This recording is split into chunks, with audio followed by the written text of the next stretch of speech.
Hey everybody, welcome to today's video. As always, it is awesome to see you and I am glad that you are here today. So let's see, it's new gear day today in the Leischner household, so I thought I would do another unboxing video. For those who want to skip the backstory, I have broken this video down into chapters so you can jump straight away to it. Otherwise, those adventurous types, there is actually a pretty cool story behind this gear today, and I really am hoping it's going to turn out. So, without further ado, let's get going.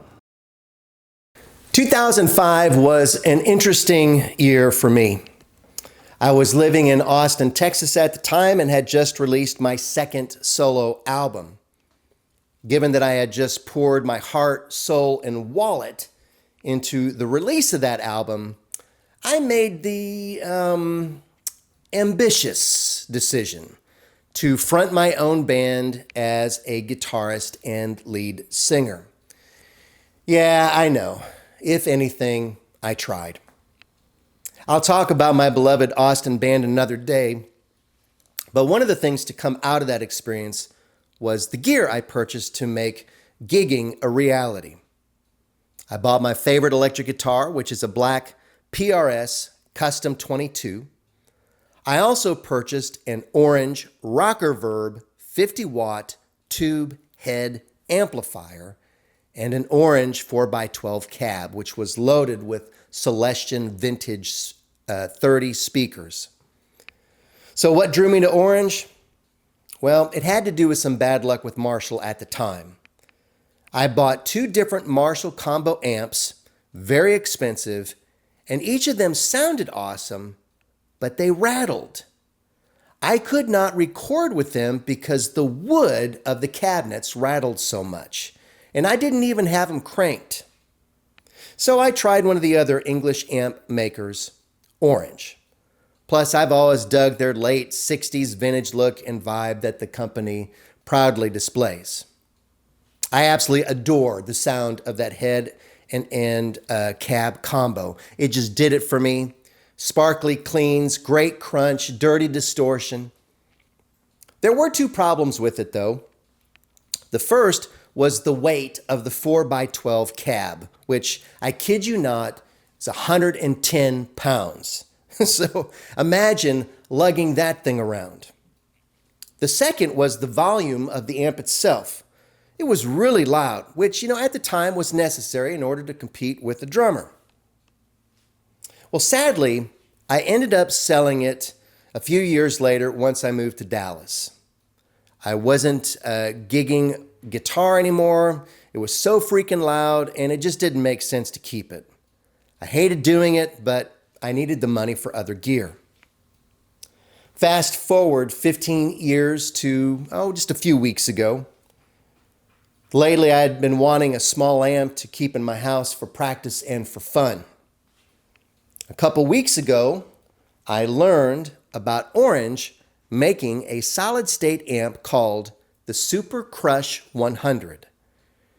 Now, I don't want to get too technical about this, especially for my non-musician friends out there, but let's just say that this particular amp would allow me to play really quiet or very loud without it affecting the tone. And what really sold me on it was finding out that it was based on the Rockerverb, my old beloved amp. At bedroom volumes? Heck yes. So I did my research. I watched videos, I read reviews, everything I heard was great. And it didn't cost an arm and a leg. Right now I looked up what the cost would be for that original tube head and 4x12 combo, and it would run $3,500. This particular Super Crush 100 amp cost $699. A no-brainer, so I bought it. I was so excited when it arrived, I didn't even bother filming an unboxing video. I took it out of the box, I hooked it up, I hit that first chord, and hated it. Okay, maybe that's a bit strong. But it did not sound like the videos I heard. I was disappointed. Not even close to my old Rockerverb. I mean, a solid state amp shouldn't be able to compete with a top of the line tube amplifier. I get that. And maybe I don't know what I was expecting, but that amp was not it.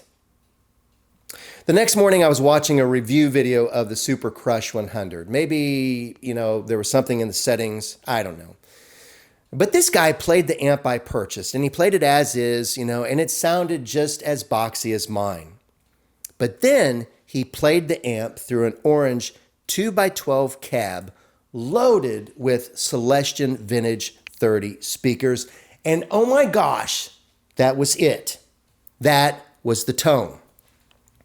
So I went back and looked at all those videos of the Super Crush 100 that I loved, and every one of those players was playing the unit through an orange cab of some kind, loaded with vintage 30s.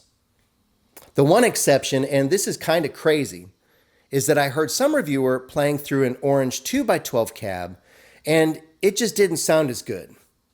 I did some research and discovered why. That particular cab was loaded with Celestion creamback speakers, not the V30s. Bottom line, the amp wasn't the issue. It was the speaker I didn't like. So I bit the bullet and upgraded. I returned the combo amp and exchanged it for a Super Crush 100 head and a 2x12 cabinet loaded with V30s.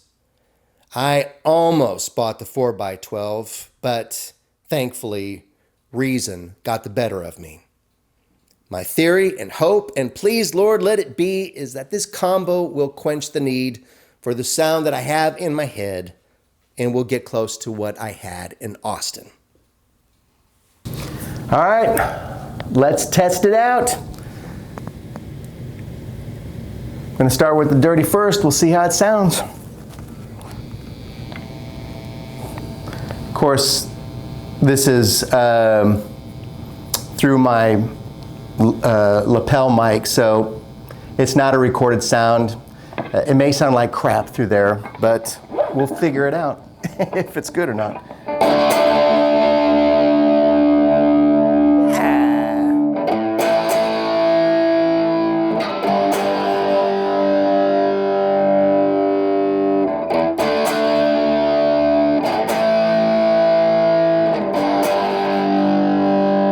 Rock and roll, baby.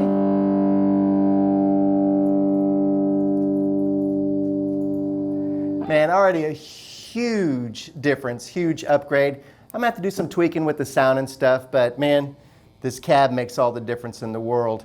You can tell it's still a solid state amp. It's not gonna compare to the really expensive, $2,000 tube amps. But man, this thing was 500 bucks. So it's close and it sounds good. I'm looking forward to tweaking with it, adding some pedals and everything. Thanks for tuning in today, and more importantly, I'm looking forward to making some music for you as well. Y'all take care, and until next time, light and love to you all. Bye now.